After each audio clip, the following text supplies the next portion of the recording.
This is Cbfu from the shop for the week of August 27th, 2014, and we're here with a bunch of new comics. Jared, you want to get started off? Yeah, sure. So, the summer's winding down, and all our summer events are starting to end. To be replaced by our fall events.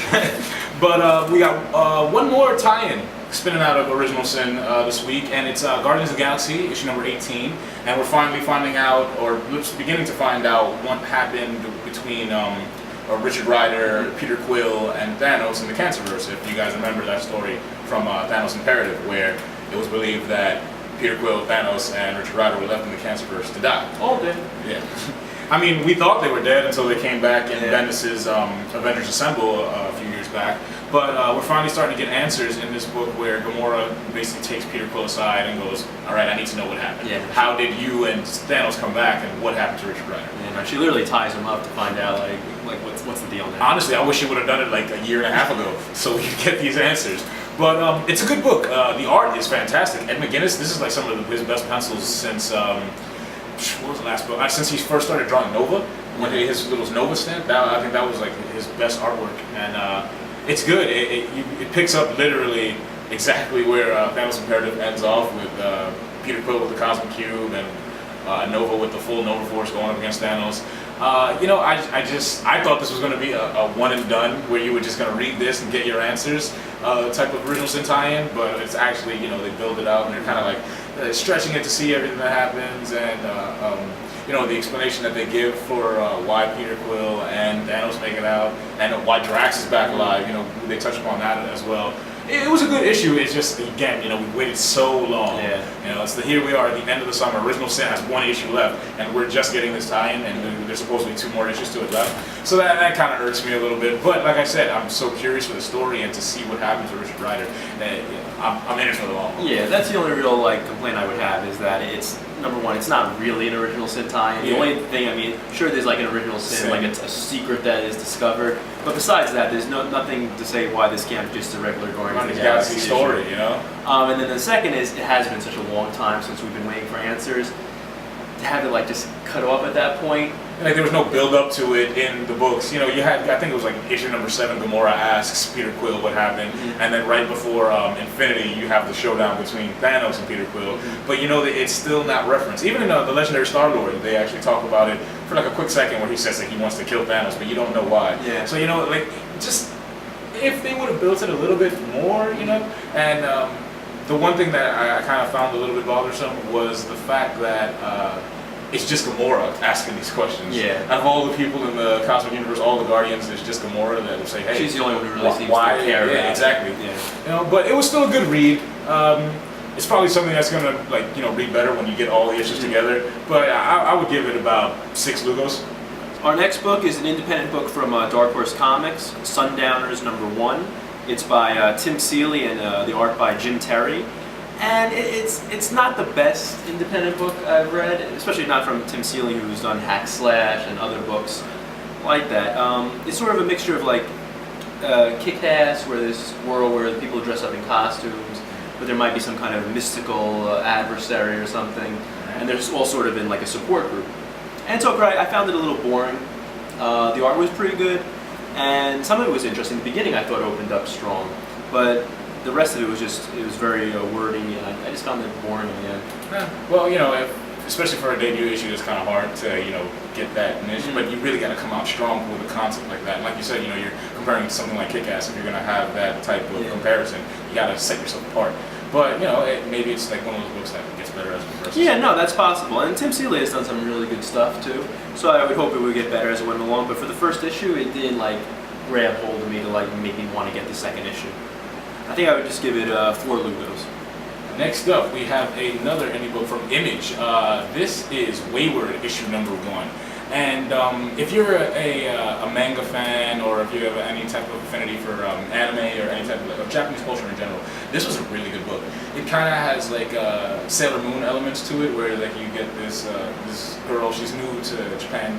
Her mother's Japanese, her father's Irish. She was living with her father, and something happens, as they build that as a mystery, and she goes to Japan to live with her mother, and just around sightseeing through the city, there's a whole bunch of Japanese mysticism starts to happen, where like demons, they call them kappas. Have you ever seen the Ninja Turtle movie? Ninja Turtles 3, kappa was the name for the Ninja Turtles when they thought they were demons. But yeah, she gets attacked by that, like in a dark alleyway, and then this other girl, cat girl, you know, it falls into the tropes of manga and anime, but it's just a really, you know, heartfelt, honest, told story. And the main character, what's her name? Rory. The main character's name is Rory. She's just so, you know, she's so plucky. Yeah. And it was just nice reading her. It was a good first issue. It's actually something that I'm probably gonna stick with. Honestly, I really enjoyed it. Yeah, no, it's a fun book. The characters are well like drawn and everything, and it drags you in a way like Sundowners did it. It's fun, it's fast read. It makes you want to know like what's going to happen next. Exactly. That was the main thing. I was like, wow, what the hell was that about? I need to know more. So yeah, I'd give that about 7 out of 10. 7 out of 10 books. Okay, our last book for the week is Batman and Superman number 13 by Greg Pak with art by Jay Lee. Jay Lee is finally back on this book, and this book has missed Jay Lee so much. Since Jay Lee left the book, it's almost just been it seemed like filler after filler. There was one filler by Jeff Lemire where he did an Adam story. There was a chapter with a sort of a Doom tie-in, and none of them were as good as like the first arc. Yeah, and it's funny that you say that because I haven't read the book since Jay Lee was off of it. I think there was like that one where they did like the book was like you had to read it sideways. Yeah. That was I literally couldn't read that book, and I stopped reading the series because of that. And this feels like it picks up directly where that first arc left off with Superman and Batman. You know, kind of like jumping from dimension to dimension. I don't really know what's going on, but something in the book they each don't have recollections of who they are or what their abilities are and stuff like that. I'd actually forgotten about that Brett Booth storyline. There you go. Yeah, it was Brett Booth. I forgot all about that. Thank you for reminding me of that. That was terrible. But no, it's nice to have Jay Lee back on the book. His art's a little rushed in this. It's not like as picture painting perfect as a usual style. Each panel's iconic usually. Yeah, but it's good. It's interesting to see Superman and Batman just have like no idea who they are and just try and figure things out and everything. It's actually it's fun to see how much muscle memory takes over. Like you see Batman, it's just a random encounter he's having with the Scarecrow, and like he just wakes up and he's scared shitless. He has no idea what's going on, and he goes and just lets go, and the muscle memory takes over, and he's still a badass. Yeah. So even subconsciously, Batman is a badass. And he wakes up with like no memory of who he is, so there's no like trauma of the death of his parents. Exactly. So he's just he wakes up as a rich millionaire, handsome playboy, and all he says, like, you know, that's awesome. That's awesome. I'm okay with this pretty life. good with that. So it's definitely a return to form for Batman and Superman. I just hope it continues. I hope Jay Lee's art just tightens it. Yeah, just tightens it a little bit. And I would give it a 7 out of 10. All right, guys, this is another episode of CBFU from the shop. But just before we let you go, everybody's gearing up to go back to school. Summer's winding down. But this weekend, actually, here at Manifest Comics in Bayonne, there's going to be a huge sale going on. I mean, comics just out the wazoo. We're going to have, it's Saturday, August 30th, from 12 to 4 p.m., 10% off all trades in the store.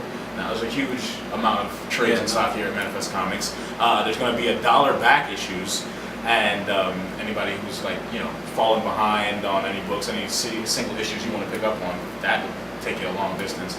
But not only that, there's a huge promotion going on where you can fill a short box for $60. Now, anybody that knows, any comic collectors, those short boxes get pretty heavy, so that's a huge value right there. But if you are a teacher and you come in with your teacher ID, you can fill that same short box for $50. So you save $10. But not only that, it's just a huge promotion to go and you can come and bring the kids, buy some extra books, just give them some nice educational books before school starts. Before school starts, give them some nice comic books to just close out summer on a high note. Yep, so Manifest Comics this weekend on August 30th. So there you go, guys. As always, I'm Jared. And I'm Isaac, and we'll see you next week. Bye, comics.